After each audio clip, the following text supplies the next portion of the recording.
Yeah, who actually appoints these people as the de facto fact checkers? I mean, who are they? Are they just independent media companies or? Well, no, and I trace this again. What makes it so dangerous?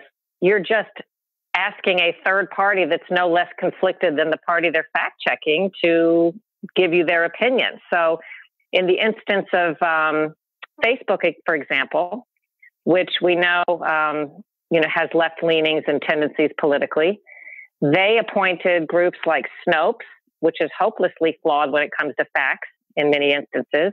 They appointed ABC News, which I could tick off 4 or 5 recent, horribly, you might say, fake news mistakes they've made, such as one of their investigators falsely reporting that a former Trump advisor was going to testify that Trump had directed him to call the Russians. Well, that was all fake news. There was a big kerfluffle. The reporter was eventually taken off the air for that. Well, this is a fact checker. ABC is a fact checker. At the same time, it's making its own fact mistakes. That's the problem.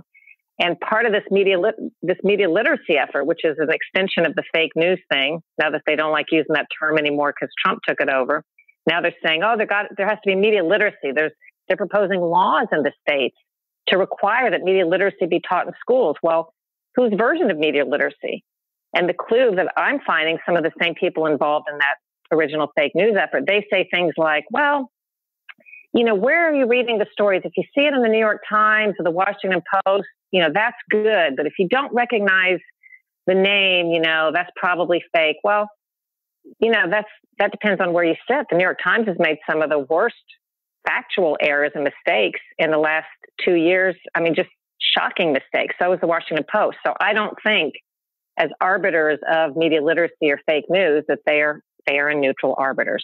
And who appoints them? Well, left-leaning interests decide, in general, so far from what I can see, who are going to be the fact checkers.